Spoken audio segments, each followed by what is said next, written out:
Do Senhor Jesus, quem nos fala aqui é o apóstolo Hugo, Ministério União da Igreja Peniel. Hebreus, carta aos Hebreus, capítulo 9, o versículo 27 e 28 fala assim: E como os homens está ordenado morrerem uma vez, vindo depois disso o juízo, assim também Cristo, oferecendo-se uma vez para tirar os pecados de muitos, aparecerá segunda vez sem pecado aos que o esperam para a salvação. Que palavra, né? Quando eu leio essa passagem, eu não quero me estender muito para que o vídeo não fique longo, mas é necessário falar a palavra de Deus. Porque, aleluia, é ordenado.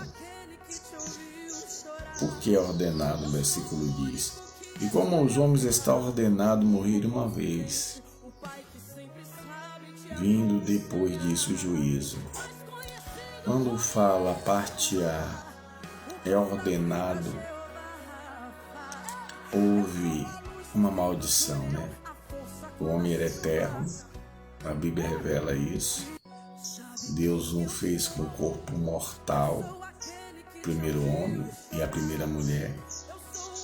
Mas após a transgressão no paraíso, depois de ouvir a sugestão do inimigo, comendo da árvore, que todo mundo já sabe, né? Se não sabe, leia a Bíblia em Gênesis, a partir do capítulo 3, aqui é mais claro, sobre essa morte que veio. Então é ordenado ao homem morrer, quer dizer, ele foi sentenciado à morte por causa do pecado.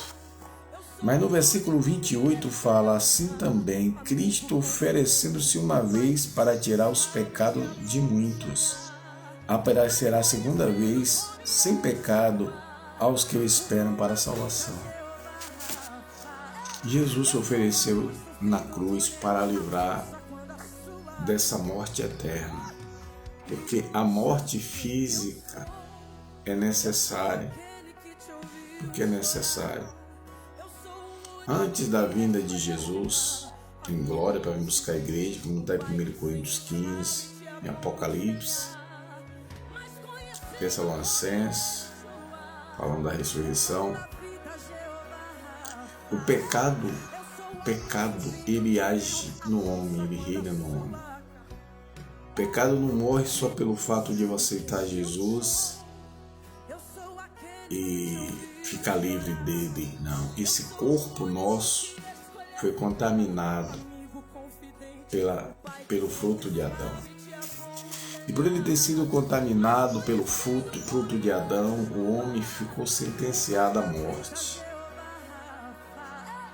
Mas Jesus se ofereceu em sacrifício para que, ao passar pelo juízo da morte, o homem não seja condenado ao dano da segunda morte.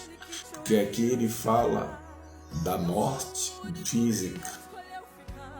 E quando ele fala segue-se o juízo, fala da sentença sobre aquele que aceitou ou não. Se uma pessoa vive a vida como vive na terra, ou fazendo bem ou mal, ou plantando, colhendo bem ou mal, ou produzindo, prosperando ou não, ele morrendo, todos os dois, que sejam rico ou pobre, vão ser sepultados, mas aí vai seguir um juízo, que depois de tudo que você viveu e Deus deu a condição de você viver, tudo que você quis viver e pôde, se você morrer, se tomar uma decisão em aceitar Jesus, vai para o lago de fogo, que é o dano da segunda morte. É o pago para aqueles que rejeitaram o plano, o propósito de Deus, a salvação da humanidade. Porque quando o Senhor ele cria o homem, dá o livre-arbítrio, o homem escolhe errado e peca e condena toda a humanidade à morte. Mas ele próprio se oferece em sacrifício para impedir que essa condenação leve o homem à eternidade na morte. Ou seja, todos nós haveremos de passar pelo dano da primeira morte. Se Jesus chegar hoje, Jesus voltando, antes de nós provarmos a morte física, não a provaremos, seremos arrebatados. Isso é quem aceitou Jesus, é fé, e isso não é impossível para Deus. Ele provou isso ao ressuscitar, de que ele tem poder sobre a morte e ele trará à vida todos que morreram, tanto os que aceitaram e não. Só que a diferença é, aqueles que morreram em Cristo vão ressuscitar primeiro para os céus, e aqueles que morreram sem aceitar Jesus vão ressuscitar para a vergonha eterna, vão ser jogados no lago de fogo, junto com o inferno, com tudo que tiver no inferno, com o diabo e os anjos dele, tudo no lago de fogo. Esse é o dano da segunda morte. Então, já que eu tenho a morte em mim, eu vou viver a vida nova em Cristo. A novidade de vida está em você aceitar Jesus. A eternidade está em você aceitar Jesus. Isso não é conde carochinha, isso não é cafonice. Ninguém está preparado, como diz, eu tenho que estar preparado. Não é por preparação que você aceita Jesus, é por necessidade. Se eu e você não confessarmos Jesus como Salvador, achando que não tem preparação, que ainda vai se preparar, nunca vai estar. Porque a gente aceita nesse estado mesmo, que Jesus morreu para a gente aceitar o sacrifício nesse estado de caído e pecador de cada um. Ele que aceitou não está mais no estado de pecador e caído. É uma nova criatura. É um novo ser diante de Deus, vivendo em novidade de vida, não nas mesmas práticas de antes. Aceitou Jesus, o sangue de Jesus purifica o homem de todo o pecado, ninguém pode condenar. Porque ele tem um advogado, e o advogado derramou a vida na cruz para o purificar.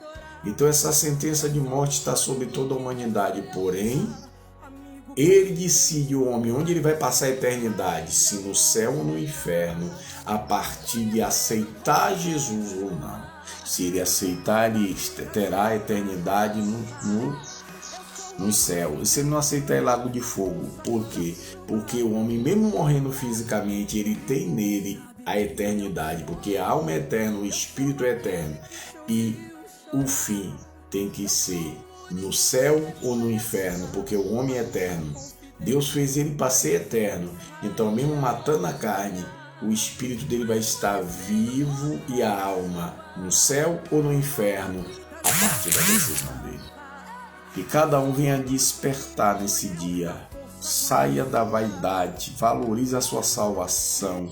Não coloque nada acima da sua salvação, porque você entrar, vou dar um exemplo rapidinho, entrar em um pesadelo. Você já entrou em um pesadelo daquele que você fica desesperado e quer sair dizendo, meu Deus, é um sonho, é um sonho, é um sonho. E aí quando você sai daquele pesadelo terrível, você fica alegre, suspira e diz, graças a Deus que foi um sonho. O inferno é isso aí, pior 7 vezes ainda. É um pesadelo que você nunca vai acordar. Ou seja, quando cai no inferno, a pessoa deseja que seja um sonho e não será.